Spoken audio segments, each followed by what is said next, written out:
dia, amados. Tudo bem com vocês?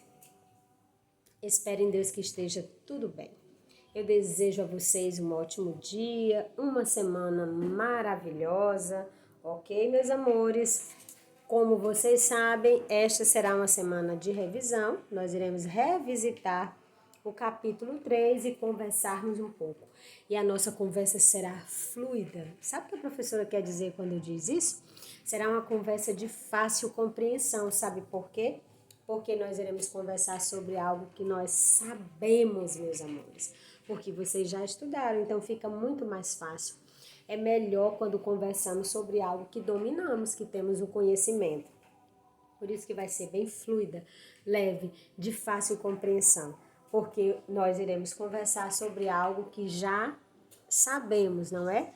Mesmo que não tenhamos nos aprofundado como deveríamos, não é? Mas já poderemos conversar, não é? Em igualdade, ok? Meus amados, vamos dar início, como vocês sabem, por meio da oração que Cristo nos ensinou. Então, eu convido a todos a ficarem de pé, correto? Para nós podermos rezar a oração que o próprio Cristo nos ensinou. E como vocês sabem, eu sempre convido os cristãos católicos a fazerem o sinal da cruz antes e após a oração. Mas hoje eu quero deixar uma observação. Quando a professora convida, isso necessariamente você não precisa fazer o sinal da cruz antes e após a oração como se fosse uma obrigação. A professora convida os cristãos católicos porque os cristãos católicos sabem, não é? Que o sinal da cruz, não é? Deve ser usado quando nós vamos iniciar as mais variadas tarefas na nossa vida, não é? O sinal da cruz, ele nos indica que tudo que nós estamos fazendo, não é? Pensamos no Pai, no Filho e no Espírito Santo. Eles também irão conosco nos nossos afazeres, em tudo que fazemos na nossa vida. Mas é sempre livre. É livre a escolha de fazê-lo ou não, ok?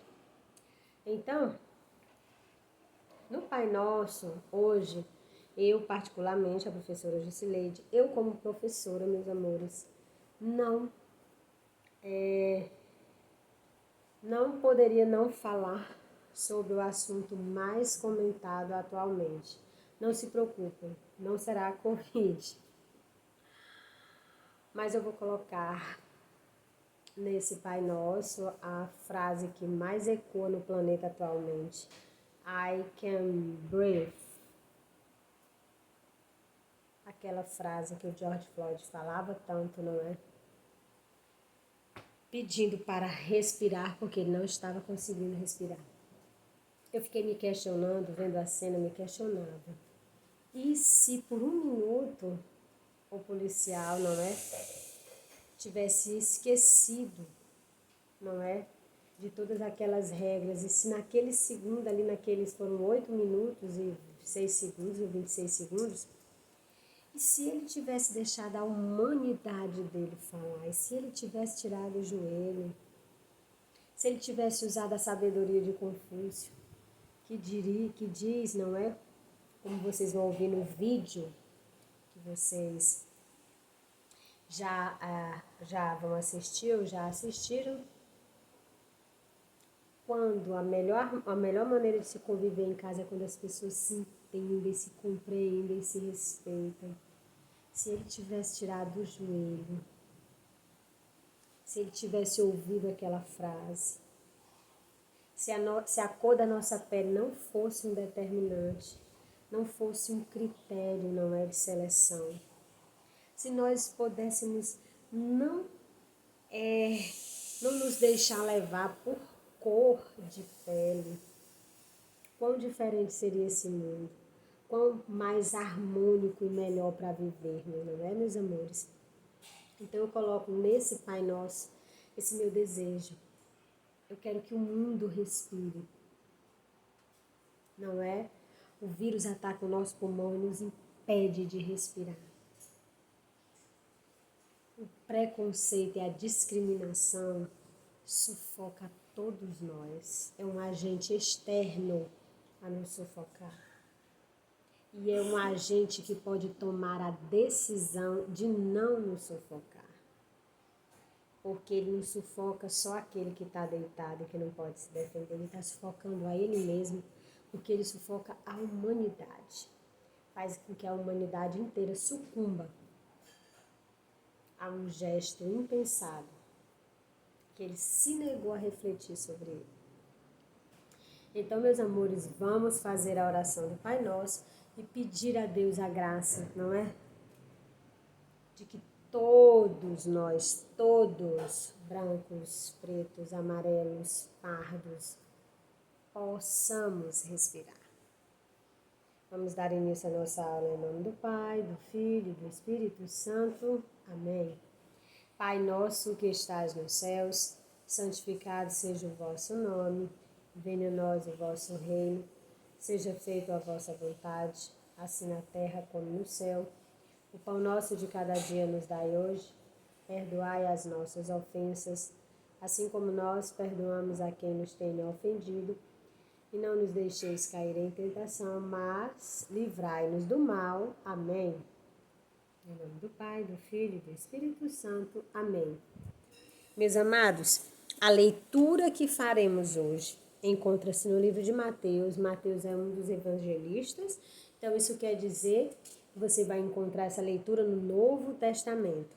O livro é Mateus, o capítulo é o 20, os versículos ou versos é do 29 ao 34. O livro é Mateus. Lembrando sempre, gente, se vocês soubessem como eu tô feliz, eu tô quase conseguindo focar. Yes, tô quase conseguindo focar. Vocês já perceberam isso? Mateus, capítulo 20, versículos do 29 ao 34. Encontraram, meus amores, amém ou misericórdia? Amém? Que bom! Então vamos dar início à nossa leitura, tá bom? Olha o título: Os cegos de Jericó. Ao sair de Jericó, uma grande multidão seguiu Jesus. 2 cegos sentados à beira do caminho, ouvindo dizer que Jesus passava, começaram a gritar: Senhor, filho de Davi, tem piedade de nós. A multidão, porém, os repreendia para que se calassem, mas eles gritavam ainda mais fortes: Senhor, filho de Davi, tem piedade de nós. Jesus parou, chamou-os e perguntou-lhes: Que quereis que eu vos faça? Senhor, que nossos olhos se abram. Jesus, cheio de compaixão, tocou-lhe os olhos instantaneamente, recobraram a vista. Perdão, meus amores. Jesus, cheio de compaixão, tocou-lhe os olhos. Instantaneamente, recobraram a vista e puseram-se a segui-lo. Bem, meus amores, se vocês observarem, eu quero falar com vocês rapidamente, mas é porque tem 3 pontos que eu destaco nessa passagem. Essa passagem é extremamente interessante porque ela diz respeito, não é? A nossa capacidade de enxergar além dos nossos olhos, além da nossa visão, não é? Trata-se de 2 cegos, eles ouvem dizer, não é? Eles não veem. Até aquele momento, eles eram cegos e não conseguiam enxergar de forma alguma. A visão deles não existia, ele não usava, não é? O sentido da visão, eles não conseguiam ver. Mas eles estavam atentos a tudo que eles ouviam, não é? E eles principalmente focavam nas coisas que eram realmente importantes para eles, não é? Eles não focavam em qualquer coisa que eles ouviam. O interesse deles era realmente para as coisas que realmente eram importantes, que tinham importância, que tinham relevância, que relevância quer dizer importância. Então, eles começam a ouvir, eles estão sentados à beira do caminho, não é? E o Jesus ia passar por aquele caminho, então eles estão sentados ali à beira do caminho. E eles começam a passar, não é? Eles ouvindo, como diz a própria palavra, ouvindo dizer que Jesus passava. Se ele passava, ele já estava a caminho. Só que aqui na passagem não diz se eles estavam, se Jesus já passava próximo a eles, se Jesus ainda estava no início do caminho, não é, da passagem, ou se o próprio Cristo já tinha passado por eles. Diz que ele passava, não é? Não diz em que parte do caminho ele estava, diz que ele passava. E eles começaram a gritar: Senhor, filho de Davi, tende piedade de nós. Eles começaram a gritar. Aí já é uma... Como nós estamos falando de sabedoria, também eles já agiram com sabedoria. Porque eles não ficaram gritando: me ajuda, por favor, estou desesperado. Não, eles souberam o que falar. Eles buscaram a melhor maneira de tocar o próprio Cristo. E usaram as palavras corretas. Usaram as palavras corretas e eles falavam com uma certa insistência, repetiam, não é? E a multidão, porém, os repreendia para que eles se calassem, mas eles gritavam ainda mais forte. Olha só, eles começaram a gritar e a multidão, ao invés de ajudá-los a chegar até o próprio Cristo, fizeram foi repreendê-los. Mas mais uma vez eles agem com sabedoria, porque eles não se deixam levar pela repreensão daquela multidão, não é? Se eles tivessem deixado de se levar, eles não teriam alcançado a graça que eles alcançaram. Isso vale para a nossa vida. Haverá sempre uma multidão, meus amores, de pessoas dizendo para que nós não avancemos, para que nós não desbravemos algo. Ah, você quer ser engenheiro civil? Para que você não tem condições de ser engenheiro civil? Vai ser outra coisa. Mas nós não devemos dar ouvidos para aquilo que não nos edifica, para aquilo que não vai fazer bem para a gente, para aquelas coisas que não vão nos ajudar, vão nos colocar mais para baixo. E foi o que os cegos fizeram. Quanto mais eles pediam para eles calar, mais eles gritavam. E repetindo a frase: Senhor, filho de Davi, tende piedade de nós. O que acontece, meus amados? Jesus é tocado, como diz a palavra. Jesus parou, chamou-os e perguntou o que é que eles queriam, não é? Jesus, cheio de compaixão, vai tocar os olhos, mas quando Jesus para e pergunta para eles o que eles querem, Jesus diz para eles: o que vocês querem que eu faça a vocês? Olha só, imaginemos nós, não é, tomados, impregnados por toda essa nossa humanidade, com tanto desejo de querer as coisas, tudo para nós imediatamente, agora, já. Jesus diante de nós perguntando: o que nós iríamos pedir? Não é o que muitas pessoas iriam pedir? Será que iriam pedir poder, dinheiro, fama? Eles não, eles queriam enxergar. E aí eles pedem que os nossos olhos possam ver.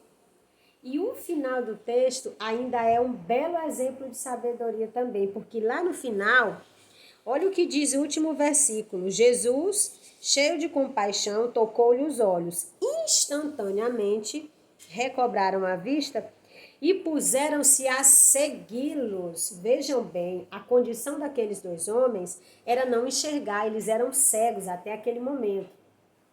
O que acontece com eles é um milagre.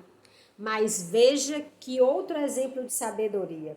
Eles poderiam ter ficado tomados por aquela graça que aconteceu a eles, e sair correndo, e voltar para os seus familiares, e querer fazer tudo ao mesmo tempo, todas as coisas. Agora eu posso ver, então agora eu vou conhecer o mundo, agora eu vou conhecer as pessoas, agora eu vou fazer isso, aquilo, aquilo outro. Muito pelo contrário, meus amores. Na hora que eles recobram a vista, olha só, instantaneamente recobram a vista e puseram-se a segui-los. Eles usaram a visão, eles recobraram a visão e ao invés, não é, de se deixar levar por toda aquela emoção e aquela alegria, eles simplesmente passam a seguir o Cristo. O que também nos convida, não é, a seguir, porque às vezes nós conseguimos ver, mas as coisas do mundo, as situações do dia a dia, do cotidiano, cegam a nossa visão, nos incapacitam de ver. Então, que nós possamos tirar essa venda dos nossos olhos para seguir o próprio Cristo. Tá bom, meus amados? É isso que ele quer nos dizer hoje nessa passagem. E é por isso que eu me detive tanto nela aqui, porque realmente é uma das passagens mais significativas, pelo menos para a professora Jusileide, eu gostaria de dividir isso com vocês, tá bom?